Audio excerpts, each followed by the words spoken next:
contre la population palestinienne et l'horrible assassinat du jeune palestinien brûlé vif par des colons. Récemment, on nous apprend que 6 de ces colons qui ont été identifiés comme les auteurs de cet acte, les 3 ont été libérés.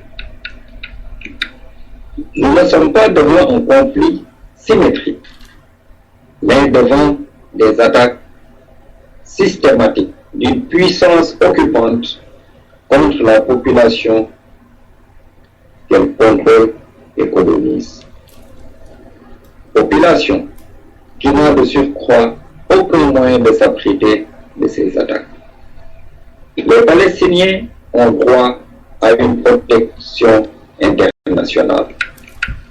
Le Conseil de sécurité de l'ONU doit convoquer d'urgence pour en assurer les modalités.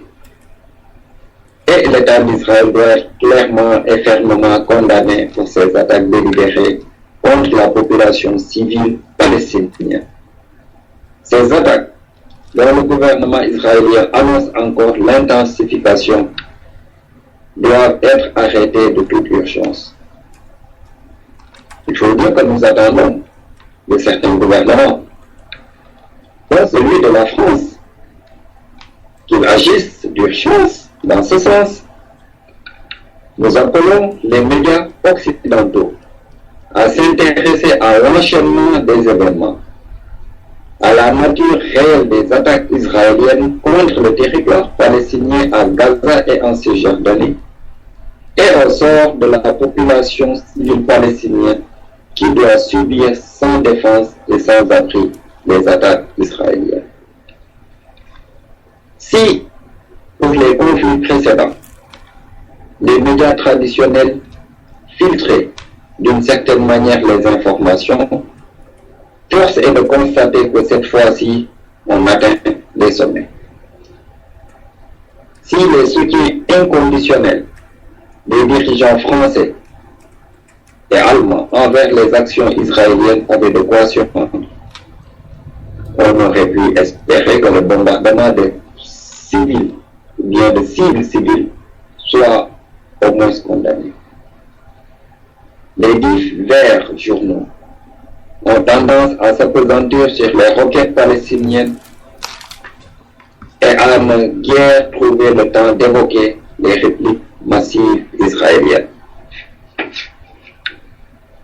Cette constatation n'enlève rien à la part de responsabilité du Hamas dans ce qui se déroule actuellement.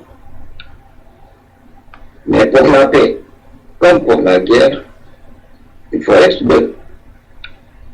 Ainsi, appeler les dirigeants israéliens à prendre toutes les mesures qu'ils jugent utiles et sans restriction pour protéger la population israélienne, comme l'a fait François Hollande, ne semble pas des plus judicieux. Depuis lundi soir donc, un déluge de bombes s'est abattu sur Gaza. On dénombre à l'état actuel déjà plus de 500 raids. Ceci continue au su et au vu de la communauté internationale.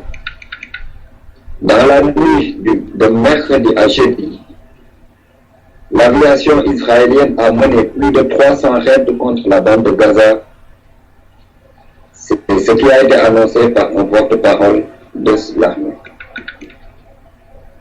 Ils disent avoir visé 322 cibles durant la nuit à Gaza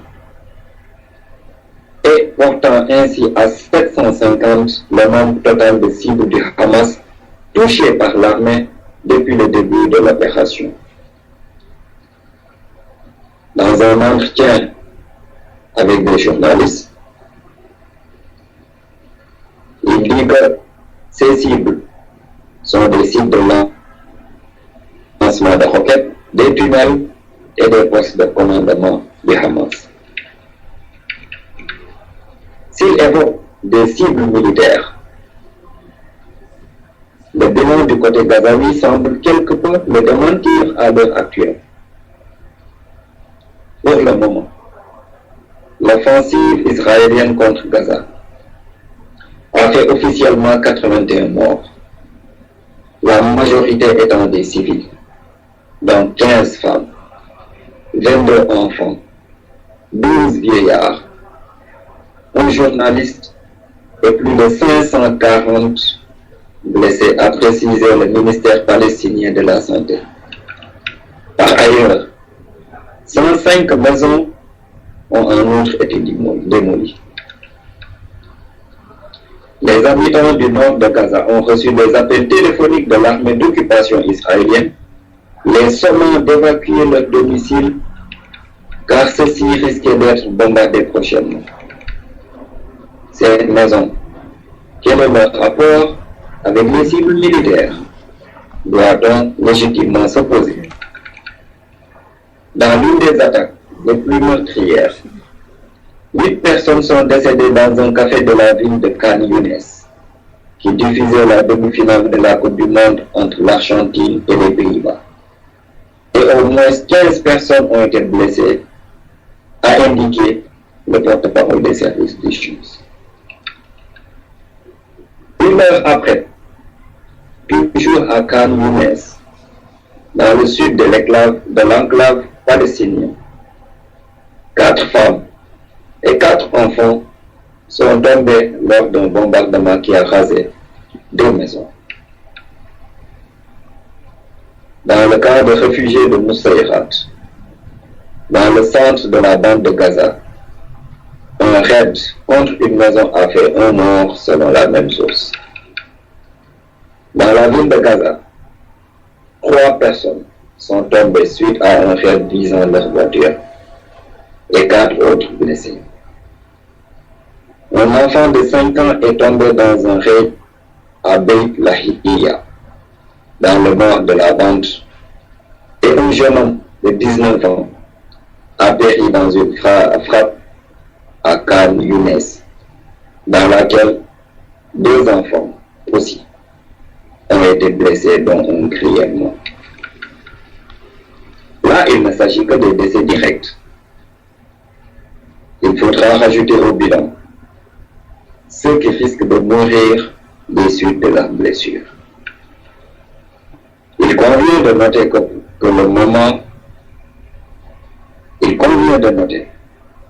moment, selon les différentes estimations, Israël aurait largué plus de 500 tonnes d'explosifs ces 2 derniers jours. La riposte, notamment par les brigades Al-Qassam et Al-Quds, s'est même développée et arrive à atteindre des lieux jusqu'à présent inaccessibles sur le territoire israélien, comme les alentours du centre nucléaire de Dimona. En effet, 7 raquettes de longue portée M75 se sont abattues mercredi sur la région de Dimona, abritant la plus grande centrale nucléaire israélienne au Moyen-Orient. Certaines sources israéliennes ont rapporté que l'un de ces missiles a été intercepté, alors que d'autres médias israéliens ont parlé de 3. Selon les estimations israéliennes, la Hamas détiendrait actuellement des dizaines de missiles syriens de type M302 et des centaines de missiles Fajr, en plus des dizaines de milliers de roquettes à moyenne portée.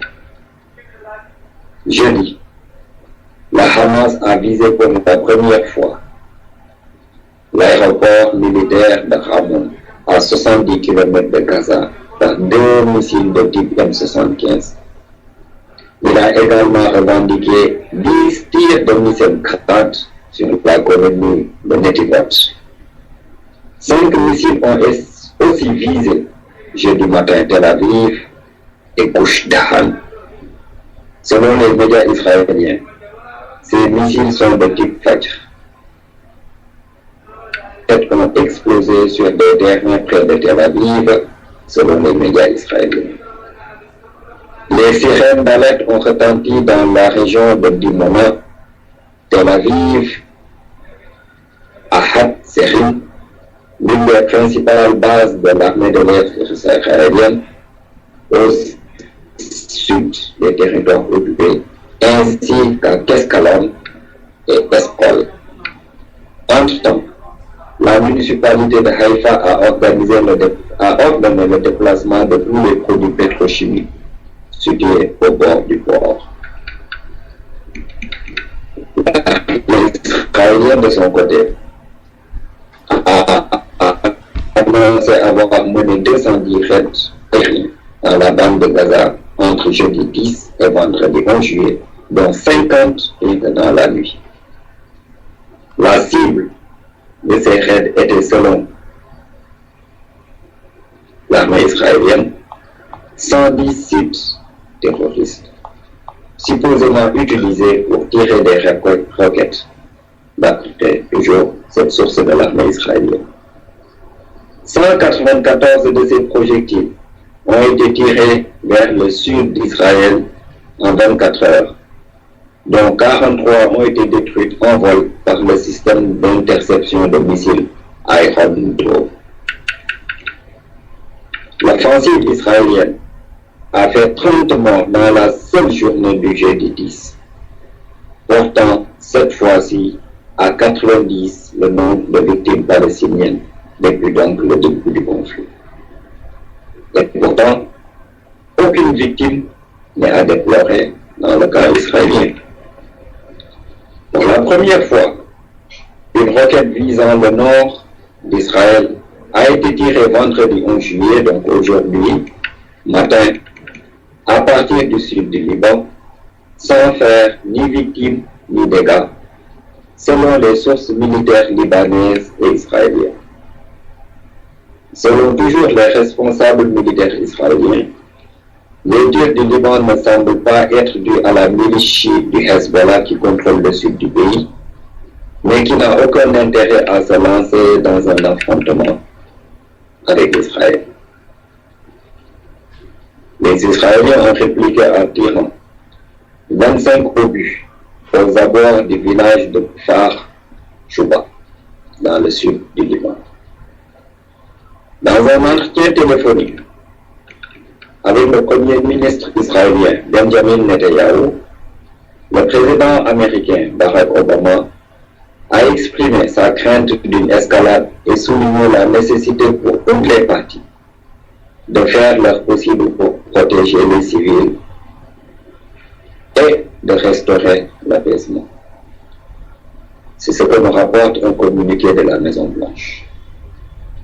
Ce même communiqué poursuit pour nous dire que les États-Unis restent prêts à faciliter une cessation des hostilités, y compris le retour à l'accord de cessez-le-feu de novembre 2012. Le secrétaire général de l'ONU, Ban Ki-moon, a appelé à un cessez-le-feu dès l'ouverture jeudi d'une réunion d'urgence du Conseil de sécurité, en réitérant ses appels aux deux camps à faire preuve du maximum de retenue. Le premier ministre turc, Recep Tayyip Erdogan, a déclaré que les relations avec Israël ne reviendraient pas à la normale tant que l'offensive israélienne se poursuivrait. L'Égypte, premier pays arabe à avoir signé un traité de paix avec Israël en 1979, a fustigé vendredi, aujourd'hui donc, la politique de punition collective d'Israël à Gaza, appelant ainsi la communauté internationale à mettre fin rapidement au conflit. Mais le premier ministre israélien a exclu tout cessez-le-feu dans l'immédiat, selon les médias israéliens.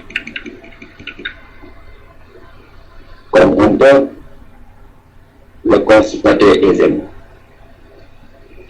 Et chers auditeurs de la radio Cocorico International, vous en conviendrez avec moi. Au regard des faits, les deux camps mènent des actions similaires et rentrer dans les jeux de l'une des deux parties ne peut qu'aggraver la situation. Force est de constater que ce conflit a trop duré. Et la communauté communauté internationale